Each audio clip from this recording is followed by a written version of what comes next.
Hi guys, मेरा नाम है ऋषभ और मैं जापान में पिछले 2 साल से काम कर रहा हूँ। आज मैं आपके लिए लाया हूँ शुभम को, जो कि जापान में पिछले 2 साल से लैंग्वेज स्कूल में पढ़ रहे हैं और ये जल्दी ही ग्रेजुएट होने वाले हैं। तो चलिए जानते हैं इनके एक्सपीरियंस को और इन्होंने जापान में जापानीज कैसे पढ़ी। तो चलिए शुरू करते हैं। तो Shubham, let's introduce you first. Hello guys, मेरा नाम शुभम है। मैं टोक्यो 2024 में अप्रैल में आया था और अभी मार्च में मेरे को 2 साल हो जाएंगे और एक मैक्सिमम लैंग्वेज वीज़ा 2 साल के लिए होता है। सो मैं मार्च में ग्रेजुएट हो रहा हूँ।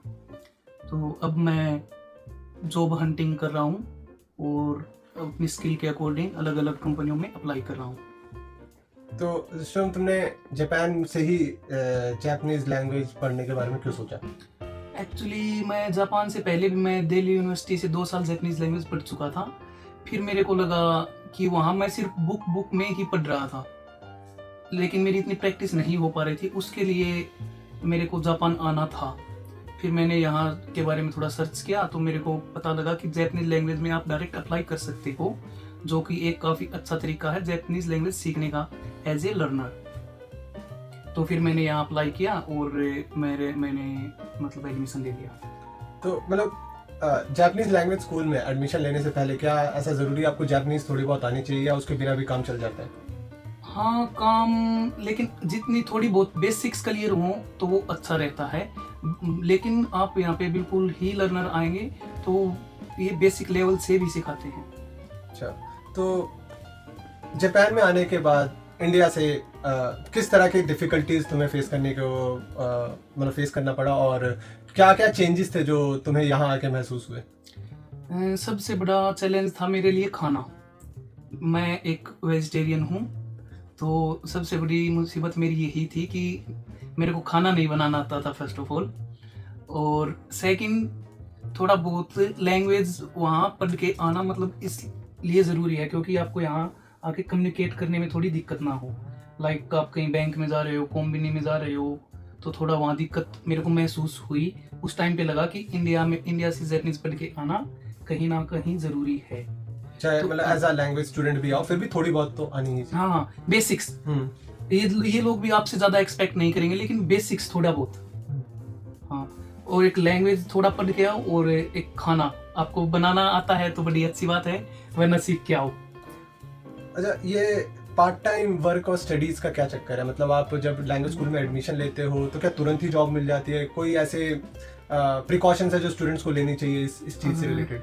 देखो, ये तो कहना कि तुरंत जॉब मिल जाती है थोड़ा मुश्किल है, लेकिन कुछ रेयर चांसेस होते हैं, बिल्कुल ही रेयर, कि आपको तुरंत जॉब मिल जाए। तो एटलीस्ट आप 2 से 3 महीने का बैकअप तो इंडिया से लेके चलो कि मैं वहाँ जाके 2 और 3 महीने ऐसे ही रहने वाला हूँ। मतलब खर्चा अपना 2 से 3 महीने का खर्चा एटलीस्ट अरेंज करके आए। इस यहाँ आके भी ये थोड़े आपको लगेगा कि इंडिया से थोड़ी जापानीज पढ़ के आएंगे तो इस मतलब जॉब मिलने में भी थोड़ी आसानी होगी पार्ट टाइमर में। बट लाइक क्या है, 2-3 ऐसी जॉब भी हैं जिनमें आपको इतनी जापानीज नेसेसरी नहीं होती। एक जैसे यामातो है, ये ट्रांसपोर्टेशन डिलीवरी वाला होता है ये, और एक होता है बेंतो या बोलते हैं उसको, वो होता है मतलब ये लंच पार्सल वगैरह का। तो इनमें आपकी कम जापानीज पे भी काम चल जाता है। लेकिन जैसे आप थोड़ी मतलब अच्छी लोगों के साथ इंटरेक्ट होना चाहते हो, ऐसी के लिए आपको कोम्बिनी वगैरह में काम करना पड़ेगा, जिससे आप ज़्यादा सीख पाते हो। लेकिन यामातो होगा और बेंतो या इनमें आप लोगों से इतना इंटरेक्ट नहीं हो पाते, आप बैक एंड पे रहते हो हमेशा। तो चलो, बाई तो कई बार बच्चे सोचते हैं कि चलो हम बाई तो कर लेंगे और अपना फीस पे कर लेंगे। तो कईयों के मतलब व्यूवर्स के दिमाग में ये भी एक डाउट रहता है कि कितना वो कमा सकते हैं और कितना एक्चुअली उनका एक्सपेंस रहता है। कुछ उसके बारे में आइडिया दो। मैं मेरा एग्जांपल दे के ही बताऊं तो सही मैं मेरा अभी शेयरिंग में रह रहा हूँ। तो मेरा किराया जाता है, मेरा 2 LD के फ्लैट है, मैं और मेरा रूममेट है, अलग अलग रूम है, तो कोई ऐसी दिक्कत नहीं, बिल्कुल अच्छा है। तो पर हेड हमारा होता है 55,000 और यूटिलिटीज अलग 10,000 यूटिलिटीज पर हेड ये मान लो। तो ये हो गया मेरा 65, और ये है खाने से अलग। अगर खाने को मिला के आप अगर एक वेजिटेरियन हो तो आपका ये मान लो 80 तक हो जाएगा खाना, और जो है आपके ऊपर आप कितना खर्चा कर पा रहे हो। लेकिन यहाँ वेजिटेरियन के लिए थोड़े ऑप्शंस कम है, नॉन वेजिटेरियंस के लिए यहाँ सस्ता भी होगा और ऑप्शंस भी ज्यादा मिलेंगे।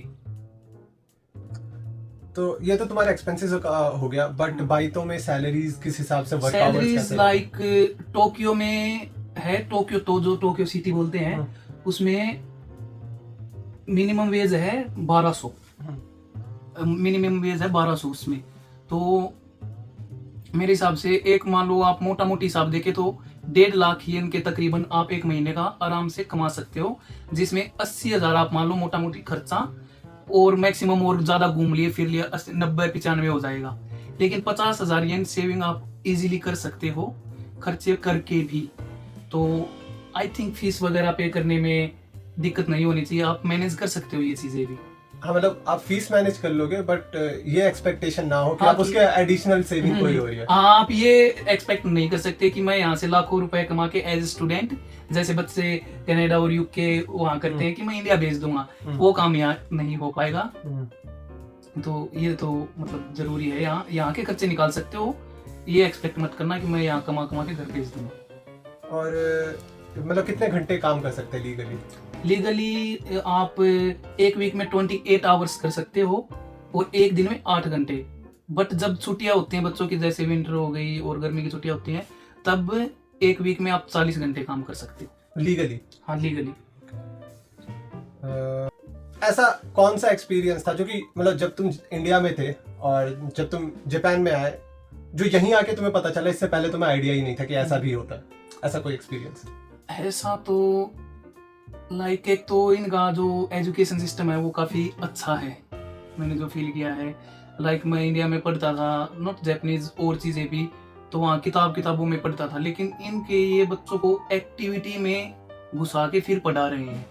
आपसे कुछ अलग अलग एक्टिविटी करवाते रहेंगे, ये करो वो करो, और उससे सिखा रहे हैं, ना कि अकेला बुक पढ़ो और उससे सीखो और याद करके आओ, ऐसा नहीं होता है। ये एक एजुकेशन सिस्टम का मुझे यहाँ अच्छा लगा। अच्छा, ये बताओ कि अगर कोई व्यक्ति प्लान करके आ रहा है कि उसको जापान के लैंग्वेज स्कूल में पढ़ना है, किस व्यक्ति को एक्चुअली लैंग्वेज स्कूल में एडमिशन नहीं लेना चाहिए अगर उसने ऑलरेडी जापानीज पढ़ रखी है? लाइक ये थोड़ा जो लर्नर है उसके लिए बेस्ट है यहाँ, लेकिन जो इंटरमीडिएट पे लेवल पे है उसको आई थिंक डायरेक्ट जॉब के लिए अप्लाई करना चाहिए, वो उसके लिए सही रहेगा। क्योंकि आप जो एक जापानीज लेवल होता है उसमें आप बेसिक्स सीख चुके हो, अब क्या है, अब टास्क है यहाँ आके आपको यहाँ के कोडिंग डलना है। वो चीजें लाइक ऐसी बहुत सी चीजें जो हम स्कूल में नहीं बाहर सीखते हैं, जो लोगों में रह के सीखते हैं, तो वो चीजें आई थिंक आप लोगों में रहकर बेटर सीख पाओगे, क्योंकि क्लास में फिर आपको सारे फॉरेनर स्टूडेंट ही आपके क्लासमेट होंगे, तो वो चीज तो जापानीज लोग में रहने से ज्यादा आएगी, ना कि जापान में। अच्छा, एक कोई एडवाइस जो कि अभी लैंग्वेज सीखना शुरू कर रहा है उस व्यक्ति के लिए तुम्हारी तरफ से जो तुम देना चाहोगे है? एडवाइस यही है कि आप थोड़ा वहाँ जापानीज पढ़ के आओ और यहाँ स्कूल में अप्लाई करो, ये सबसे इजीएस्ट वे है। अगर आपने ग्रेजुएशन आपकी अभी नहीं हुई है और स्टार्ट किया है पढ़ना जापानीज, जैसे 12th के बाद, स्कूलिंग के बाद ही, तो ये बेस्ट है, यहाँ आके पहले लैंग्वेज सीखो और फिर यहीं की यूनिवर्सिटी में पढ़ो। वो सबसे जॉब हंटिंग में भी सबसे ज्यादा हेल्पफुल होता है वो, अगर आप यहीं से पढ़े लिखे हो। तो ये मैं यही सजेशन दूंगा कि ग्रेजुएशन भी यहीं से करो लैंग्वेज के साथ। अगर कॉस्ट इफेक्टिव होना है तो इंडिया से भी करके आ सकते हो, बट वो एक हाँ आ सकते हैं, वो एक ऑप्शन है, बट यहाँ की लाइक जॉब अप्लाई करने के लिए जाओगे तो यहाँ की यूनिवर्सिटी से आपने अगर ग्रेजुएशन की है तो उसको प्रेफरेंस मिलेगी। हाँ। और कोई क्वेश्चन तुम्हारी तरफ से? रिप्ती, क्वेश्चन ओवरऑल एक्सपीरियंस कैसा रहा जापान में, इसके अलावा भी, मतलब स्कूल स्टडीज और इसके अलावा? इसके अलावा पर्सनल एक्सपीरियंस क्या रहा जापान में तुम्हारा? और जैसा तुम सोच कर आए थे वैसा है या नहीं? क्योंकि ये लोगों का बहुत होता है ना, मिसकंसेप्शन होता है, जैसे एनीमे देख के आते हैं उनको लगता है सब वैसा ही होगा और ऐसे। मैं जितना सोच के आया उससे काफी अलग लगा मेरे को। जैसे मैंने सोचा था, मतलब देखा था कि जापानीज लोग के बारे में बहुत हाइप है कि बहुत पोलाइटली होते हैं, ये होते हैं, हाँ हैं, लेकिन ये लोग कहीं ना कहीं मेरे को लगता है कि ये थोड़े स्ट्रेस्ड है। तो और इसके कारण वो खुद उनका इफेक्ट उनके साथ वालों पे भी होता है। मैंने पर्सनली ये चीज मैंने फील की है। मैं पहले काम करता था जहाँ, तो वहाँ के बारे में मैंने बहुत कुछ सहा नहीं, बट मैंने देखा दूसरों के साथ होता हुआ, तो मेरे को कहीं ना कहीं लगा कि आज इनके साथ हो रहा है तो कल तेरा नंबर आएगा। तो इसलिए मैंने टाइम से पहले वहां से मैं निकल गया होने से पहले। क्या इंसिडेंट था? इंसिडेंट था, मेरा एक कोवर्कर था इटालियन, तो जो हमारा बॉस था उसने कुछ गलती कर दी, तो उसने डायरेक्ट उसको सबके सामने उसका यहाँ से गले से पकड़ा और उसको सबके सामने बोला, you Italians are useless, go back to your country. तो फिर मेरे को लगा आज ही इसके साथ हुआ है कहीं ना कहीं, लेकिन मेरे मन में जापानीज लोगों के लिए ऐसी इमेज कभी भी नहीं थी। बट मैं यहाँ आके देखता हूँ तो है, जितना हाइप है उतना है नहीं।